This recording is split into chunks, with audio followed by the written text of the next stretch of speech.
We are a family. We are Liverpool. This means more.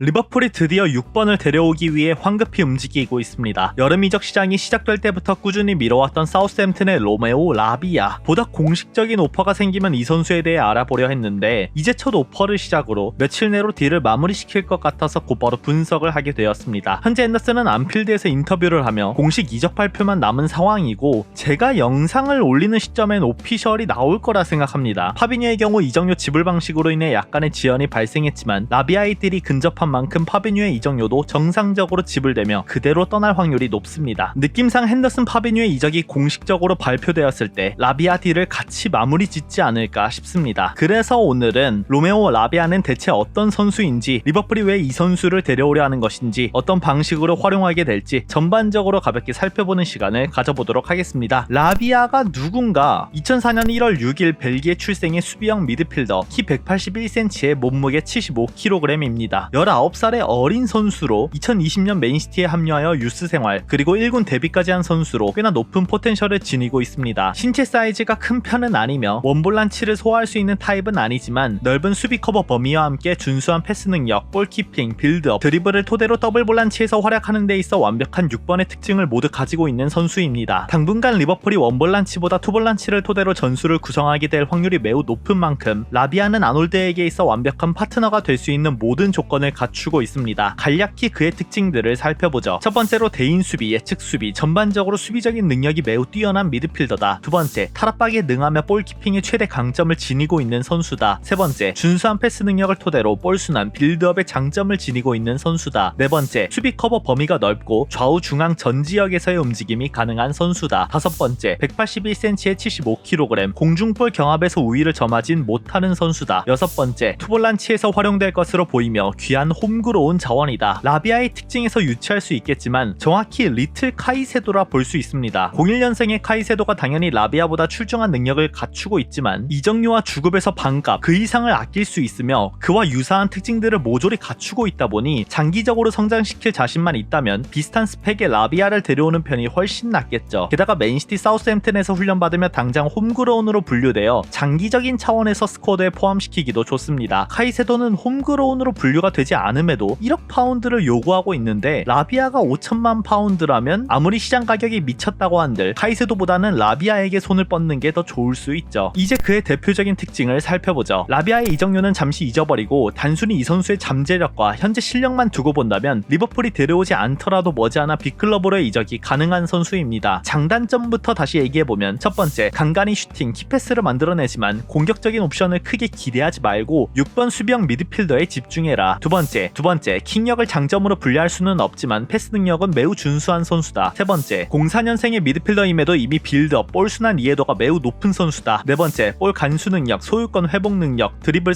모두 리그 상위권에 속한다. 피지컬적으로 하는 선수가 아니라 테크닉 자체가 좋다. 다섯 번째, 나이에 맞지 않게 매우 침착하며 수비적인 재능은 이미 인정받은 선수다. 여섯 번째, 공중볼 경합에 능하지 않으며 어린 선수답게 간간히 큰 실수를 저지른다. 일곱 번째, 원볼란치 소화 능력에 의문점이 있으며 사실상 투볼란치에서만 활용되지 않을까 싶다. 간단히 홀딩 포지션답게 공격적인 옵션을 기대할 필요는 없습니다. 한 번씩 날카로운 패스를 보이긴 하지만 애초에 6번으로 활용될 선수에게 공격적인 옵션을 크게 기대할 필요는 없기 때문이죠. 그래도 전진 패스에 대한 이해도가 꽤 높은 선수고 패스 능력을 갖추고 있는 선수라서 리버풀에 와서 간간히 즐거운 모습을 보여줄 거라는 생각이 듭니다. 코네의 경우 그런 부분을 바라볼 수는 없었거든요. 수비적인 재능은 당연히 연령대 최고의 모습, 높은 점유율을 가져가는 우승 경쟁권팀 수비형 미드필더들이 반드시 갖추고 있어야 하는 탈압박 능력, 볼 간수 능력, 포지션 회복 능력, 드리블, 네 가지에서 최대 강점을 보이며 지금까지 언급된 여러 수비형 미드필더와 비교하더라도 가장 메리트 있는 선수라 볼 수 있겠습니다. 하나하나 세분화해서 살펴보죠. 첫 번째로 볼 간수 능력, 볼 회복 능력. 리버풀이 지난해 고통받았던 여러 이유 중 하나는 안정적으로 중원에서 볼을 지켜줄 수 있는 자원이 없었기 때문입니다. 적어도 후방 빌드업 과정 속에서 안정적으로 볼을 받아주고 압박을 풀어낸 뒤 전진할 수 있는 자원이 없었습니다. 약간 다른 얘기로 수비로 넘어가서 최근 카르발료가 라이프치 임대 이적 이후 인터뷰를 통해 10번에서 활용해준다 해놓고 리버풀에서 10번으로 안 써줬다 이런 말을 했었거든요. 애초에 당시 리버풀의 전술적 구조상 10번을 쓰기도 어려웠지만 어떻게든 활용해보려고 메잘라 포지션에서도 넣고 윙 포지션에서도 넣어봤었죠. 이때 그가 지속적으로 기회를 받지 못한 결정적 이유는 볼 간수 능력 그리고 소유권 회복 자체가 되지 않았기 때문입니다. 피지컬 이슈든 뭐든 간에 카르발료를 거쳐가며 안정적인 볼 순환이 되지도 못하고 소유권을 잃었을 때 이를 곧바로 되찾아오는 능력 또한 떨어지다 보니 선발 출전하고 나서 곧바로 하프타임 교체되는 상황이 늘어나고 있었죠. 사실 이는 카르발료만이 아닌 다른 미드필더도 마찬가지였습니다. 아무튼 이 부분만 보더라도 리버풀이 라비아를 데려오는 데 있어 가장 만족하는 부분 중 하나가 볼 간수 능력 그리고 소유권 회복 능력이다. 2004년생의 어린 선수가 피지컬을 통해 탈압박을 하는 게 아닌 순전히 본인의 테크닉으로 압박을 풀어내고 앞으로 전진할 수 있다? 유럽 전역에서도 찾기 힘듭니다. 거기다가 미드 간격이 가장 좁고 압박이 강하기로 유명한 프리미어리그에서 한 시즌을 온전히 소화하며 볼 간수 능력, 소유권 회복 능력에서 리그 탑급의 평가를 받고 있다? 빅클럽들이 당연히 관심을 가질 수밖에 없습니다. 이 기록 하나만 봐도 다른 기록 다 필요 없이 라비아의 가치를 알 수 있습니다. 간단히 프리미어리그 미드필더들과 비교한 자료를 보시죠. 우측은 볼 소유권을 잃어버린 뒤 다시 소유권을 회복하고 나서 성공적으로 패스한 횟수를 말합니다. 일반적으로 수비형 미드필더 혹은 수비 밸런스가 좋은 선수들일수록 이러한 기록이 좋겠죠. 좌측은 볼 소유권을 되찾은 이후 성공적으로 볼을 간수한 비율을 나타냅니다. 한마디로 압박을 견뎌내고 볼을 지켜내는 6번 혹은 8번 선수들에게 매우 중요한 수치라 볼 수 있죠. 우측에서부터 살펴보면 최상단의 로드리, 게예, 라이스, 파티, 티아고, 카세미로, 카이세도 등등 수비적인 능력이 뛰어남과 동시에 안정적인 빌드업 능력을 보여주는 대표적인 선수들이 이름을 올리고 있습니다. 그런데 여기에 라비아가 껴있죠. 오히려 해당 수치는 카이세도보다 조금 더 높습니다. 많은 분들이 찾으시는 팔리냐, 두쿠레도 이보다 아래에 있고 리버풀의 수비형 미드필더인 파비뉴가 저 중앙에 위치해 있습니다. 그리 유쾌한 기록은 아니겠죠. 그리고 좌측 지표로 넘어가서 볼 간수 능력을 보면 역시나 로드리는 최상위권, 이후 카이세도, 자카, 엔조, 게에, 커티스 존스, 알리스터, 호이비에르 그리고 라비아. 지금 위에 나온 선수들만 봐도 테크닉적으로 뛰어난 선수들이 나열되고 있는데 여기에 라비아가 껴있다? 심지어 사우스햄튼, 리그 최하위권에 속하며 수비적인 약점을 보인 팀에서 이런 기록을 보였다는 것이 고무적입니다. 이제 리버풀 선수들도 조금 찾아보면 파비뉴 너무 아쉽고 티아고는 많이 뛰지 못한 것에 비해 역시나 높은 위치, 핸더슨, 엘리엇도 그렇게까지 긍정적으로 볼 수는 없겠습니다. 리버풀이 데려온 알리스터가 저 높이 위치해 있는 것만 봐도 리버풀이 라비아, 알리스터 둘을 데려와서 필드 위에 출전시켰을 때 얻게 되는 이점을 명확히 알 수 있겠죠. 또 다른 기록으로 유럽 5대 리그 20세 이하 선수들 전체와 비교한 기록입니다. 여기서 당당히 1위 114회, 2위는 벨링엄 107회. 수비적인 재능에 대해서는 전혀 의심의 여지가 없는 선수입니다. 물론 강등권에 해당하는 사우스햄튼이다 보니 수비적인 상황이 많아서 횟수 자체가 높을 수밖에 없는 것도 인지하고 있어야 합니다. 그래서 방금 전에 본 그래프의 비율이나 90분당으로 나눈 기록이 보다 믿을만한 기록이라 볼 수 있겠죠. 그나저나 리그 우승 싸움한 팀에서 벨링엄은 대체 왜 좋죠? 다음으로 패스 능력. 라비아는 본인이 볼 소유를 많이 하며 빌드업을 주도하는 타입의 선수가 아닙니다. 좌우 중앙 가리지 않고 볼을 배급하는 축신 타입의 선수는 아니라는 것이죠. 움직임 자체는 측면이든 중앙이든 폭넓게 가져가는 선수이지만 우리 머릿속에 있는 티아고, 알리스터, 아놀드처럼 중장거리 패스의 비율을 높이며 빌드업을 주도하는 타입은 아닙니다. 애초에 볼을 전진하는 데 있어 워드프라우스가 많은 영향을 끼치는 탓에 롱볼을 많이 시도할 필요도 없었죠. 전반적인 패스 루트를 살펴봅시다. 이처럼 주로 워드프라우스에게 볼을 전달해주거나 볼이 유연하게 연결되기 위해 중간다리 역할, 즉 링커로서의 움직임을 많이 보였다는 것을 알 수 있죠. 하지만 이는 팀이 강등권에 속해 있고 보다 수비적인 움직임과 볼 순환에 특화된 역할을 부여받아서 그런 것이지 라비아가 도전적인 패스나 전진 패스를 시도하지 않는 타입은 절대 아닙니다. 6번으로 나와서 왼쪽 티아고에게 전달, 우측 핸더슨에게 전달, 우풀백 아놀드에게 전달, 이렇게 볼 순환 역할을 맡았던 것처럼 라비아도 리버풀로 왔을 때 전혀 무리가 없습니다. 그대로 파비뉴가 하던 역할을 이어받을 수 있는 유형이죠. 앞선에 나왔던 볼 탈취 후 성공적인 패스를 한 기록을 보다 상세히 확인해 봅시다. 간단히 볼 리커버리 후 시도한 패스들을 보여주는 기록입니다. 보다 상위권 팀에 속하기 위해서는 볼을 탈취한 것에 그치지 않고 그 다음 후속 동작으로 안정적인 패스를 할 수 있는지, 그 선택지는 어떻게 되는지 중요도를 따질 수밖에 없는데 이 지표는 매우 인상적이라 볼 수 있죠. 볼 리커버리 후 84%의 패스 성공률을 보였으며 이 와중에 공격적인 패스를 넣는 것까지, 이게 좋은 것인가 생각이 들 수 있기에 알리스터의 기록지와 비교해 봅시다. 알리스터 또한 볼 리커버리 후 84%의 패스 성공률, 라비아와는 확연히 다른 스타일로 느껴지는 게 비교적 롱볼 비율이 높다는 것을 알 수 있죠. 아무튼 수비력과 순간적인 판단력, 그리고 그리고 패스 능력을 평가할 수 있는 볼 리커버리 다음 후속 패스에 대한 지표에서 꽤나 인상적인 평가를 내릴 수 있는 라비아라고 볼 수 있겠습니다. 한 가지 더 추가해보자면 팀의 1차 빌드업에 큰 영향을 끼치는 선수답게 지난 시즌 사우스햄튼 전체 선수 중에서 가장 많은 압박을 받는 선수로 기록되었습니다. 90분당 평균 18.8회. 하지만 그럼에도 시즌 평균 패스 성공률이 86.2%, 압박을 받는 상황 속 패스 성공률은 79% 정도로 티아고 호이비에르와 같은 선수들과 유사한 수치를 보였다 합니다. 사우스햄튼에서 이와 같은 수치를 보였다? 만일 보다 더 높은 팀으로 합류하게 된다면 피지컬을 활용하여 볼을 지키는 것은 물론 한두 번의 바디 페인팅이나 테크닉을 통해 압박을 벗어난 뒤 전방으로 건네주는 패스의 선택지가 자연스레 늘어날 수밖에 없겠죠. 아마 클롭도 단순히 수비만 잘하고 그라운드 경합에만 능한 자원을 찾는다면 마누코네와 같은 선수를 진작에 데려왔겠지만 그보다 한술 더 떠서 피지컬적으로만 볼을 지키고 수비하는 게 아닌 이후 후속 동작까지 잠재력이 높은 자원을 찾아본 것이라 볼 수 있겠습니다. 라비아는 이러한 점에서 카이세도와 흡사한 방향성을 지니고 있는 선수다. 리버풀로 합류하게 되면 어차피 팀 내에는 아놀드나 알리스터 그리고 소보슬라이와 같이 롱볼에 특화된 타입이 워낙에 많아서 라비아가 굳이 롱볼 비율을 높여나가며 빌드업을 주도할 이유가 전혀 없기 때문에 현재와 같이 안정적인 볼 순환 그리고 빌드업 능력만 보여주더라도 리버풀 입장에선 최고의 선택지라 볼 수 있겠죠. 다음으로 수비적인 능력. 사실 사우스햄튼과 같이 수비적인 움직임을 많이 가져가야 하는 팀의 경우 수비 스탯이 자연스럽게 높아질 수밖에 없어서 마냥 높다 해서 그렇게 긍정적인 평가만을 내리는 것을 좋아하지는 않습니다. 그래서 그냥 간단하게 카이세도와 비교한 기록부터 보시죠. 빨간색이 라비아, 초록색이 카이세도, 3시 방향에서부터 10시 방향까지 모두 수비적인 지표입니다. 미드 서드에서의 포지션 회복 수치는 오히려 라비아가 높고 디펜스 서드에서의 기록은 카이세도가 더 높은 편입니다. 그 외에 인터셉트, 태클, 경합, 공중볼 경합은 모두 카이세도가 우세. 하지만 드리블 시도 그리고 파울을 얻어내는 수치에서는 오히려 라비아가 더 높습니다. 그 외에 슈팅, 기대 어시스트, 파이널 서드로의 패스 이러한 부분들은 카이세도가 더 우세하다 나와있죠. 인터셉트, 태클, 경합 승률이 높다는 것은 그만큼 수비 능력이 뛰어나다는 것을 의미한다고 볼 수 있겠지만 애초에 수준 높은 팀에 속할수록 디펜스 기록은 특정 수치를 넘어서기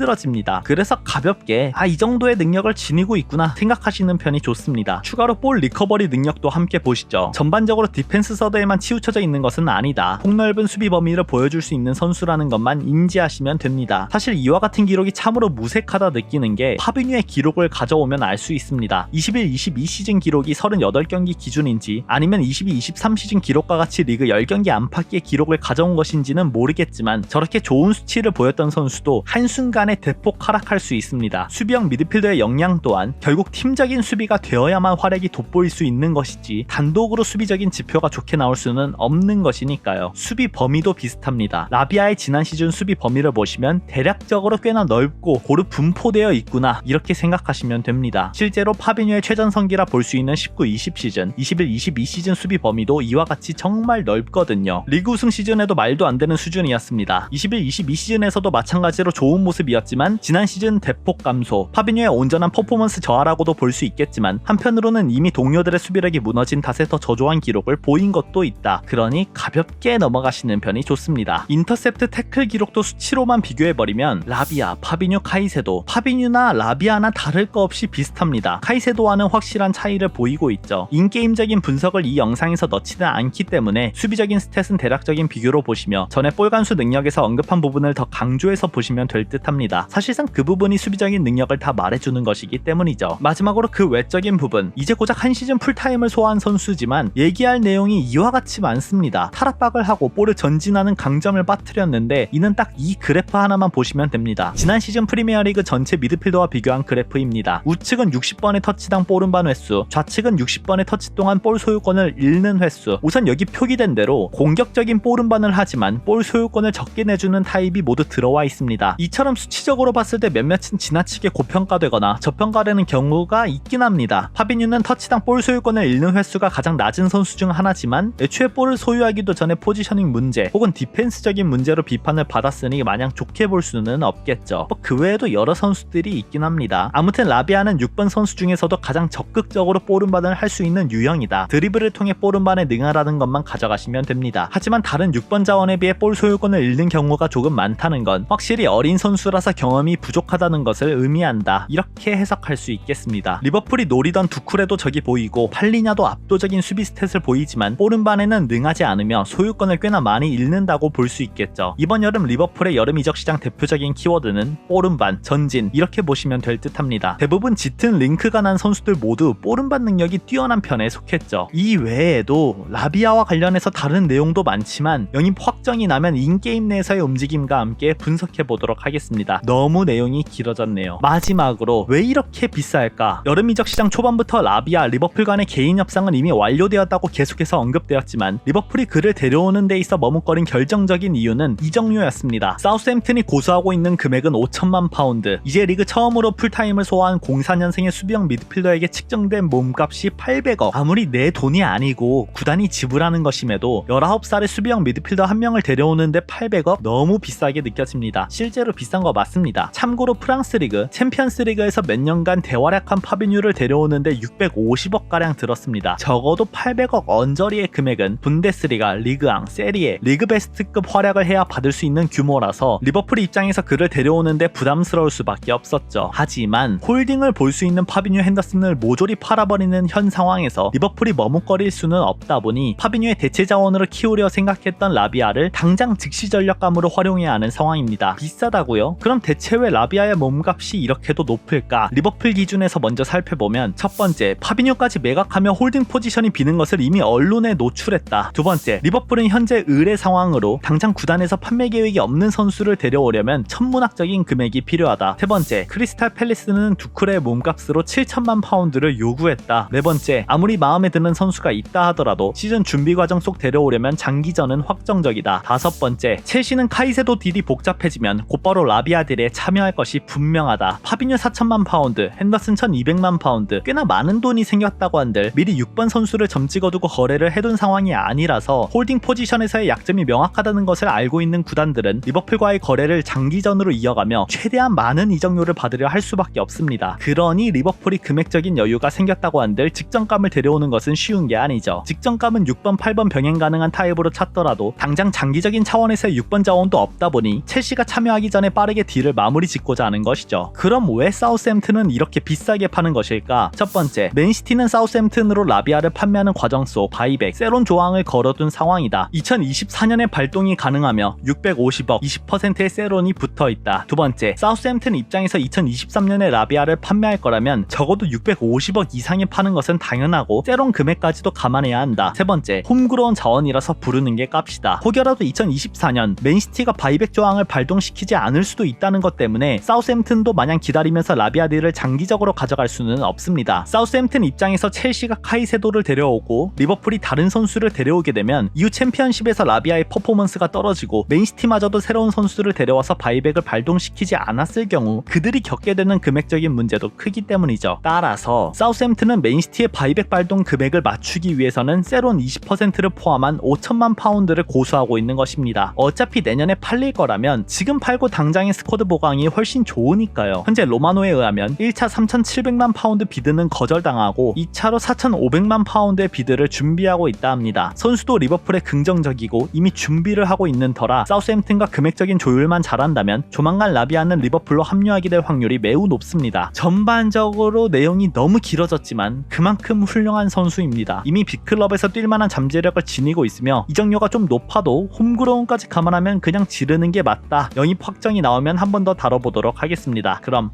안녕!